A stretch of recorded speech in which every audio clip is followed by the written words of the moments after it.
If you're a real estate agent and you want to work with sellers, you have to be able to target your marketing towards people who own and want to sell their homes.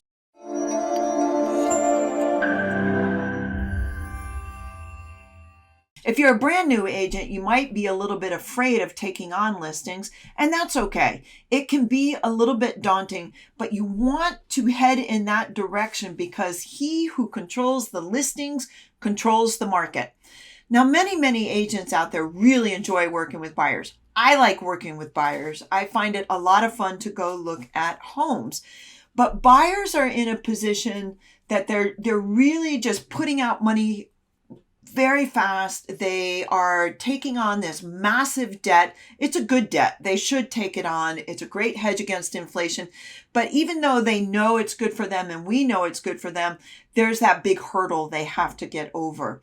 The other thing with buyers is they can take up a lot of your time. When a buyer wants to go see a house, you need to get up and run. You got to go be on their schedule.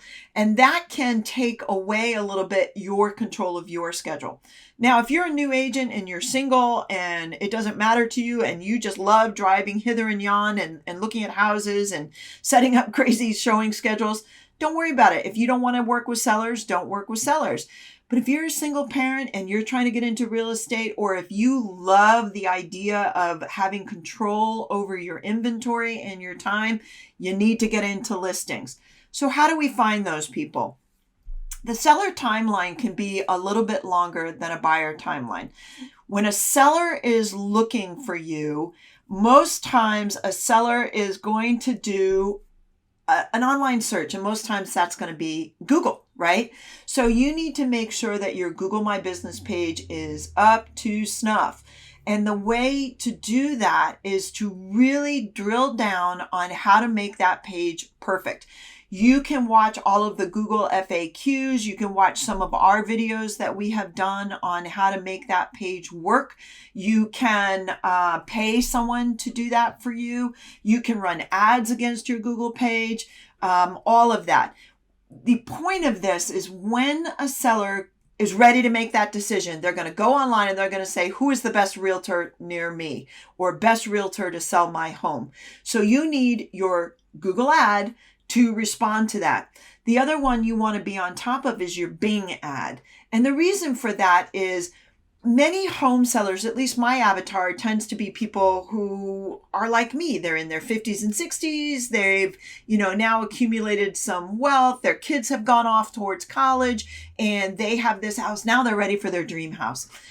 Many of those people are, they will go to the store and they will buy a PC, laptop, or desktop, and they'll never change the browser that's on there. And that browser is Bing.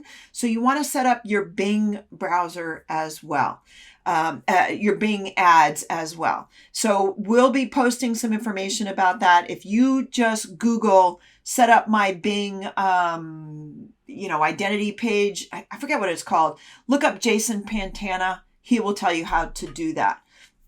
So the first thing you want to do is do not be a secret agent. Don't make sure that when someone searches Bing or Google, they're going to find you. The second thing you want to do is start talking about listings. Start educating yourself as an agent about how to sell homes. Pick very small avenues about that and do a video. Put it out there and start learning how to do your SEO about that. Start talking about, hey, if you're going to sell your house, here's something you should know.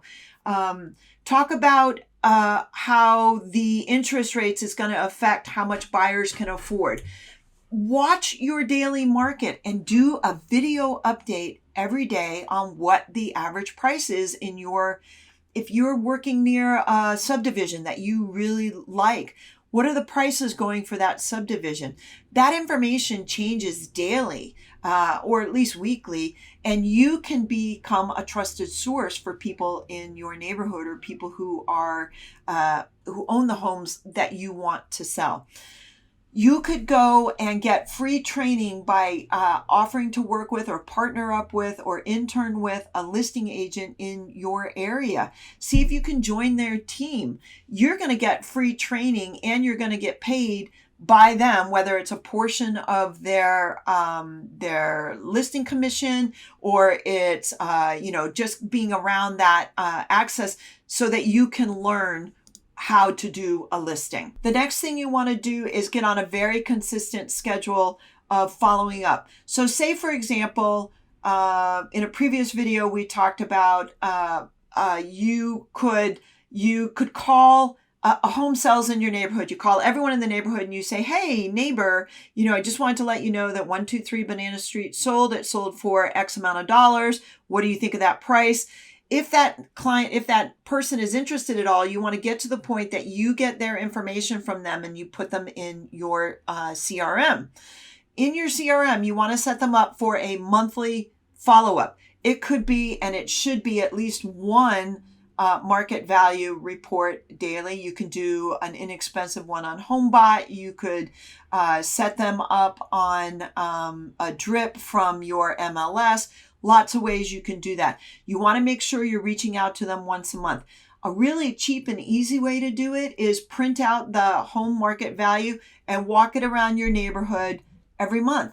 If you look up some of the top agents in the country, a really great example is a guy named Andy C. He still does, he did do it when he started, but he's a big open house guy, and he used to walk around the neighborhood and say, here are the market values.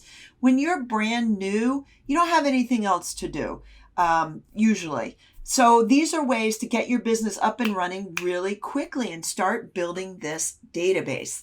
Another thing that you could do is do a podcast or a video in your area talking about what just sold, how many days it was on the market. Again, this is market update, but it's a little more detailed than just printing off, Middletown, Rhode Island had 8 homes that came on the market, 5 homes went off the market, so on. That's just data. If you did a video that said, hey, this is a listing that just sold, it was presented by 123 Realty and, Susan Jones at that Realty, it was on the market. Here are the pictures that they had posted. You're regurgitating their public information. You are giving them all of the credit, but you're taking the time to talk about how that affects another seller. These are some ways to find motivated sellers. And worst comes to worst, you can always buy seller leads, but you probably don't want to be spending that money right now. Target everything you're doing to understanding the seller side of the market, and that's going to help you stand out as a seller's agent and get new leads. If you're looking to join a company that can help you with this kind of information all the time and help get you pointed in the right direction of being a listing agent, give us a call. We're always looking for really great agents, whether you're brand new to the business or you've been in the business for 2 or 3 years. We want to help you grow. I'm SandiWarner. Give me a call if you have any questions, 401-662-7204, and I hope you have a great day.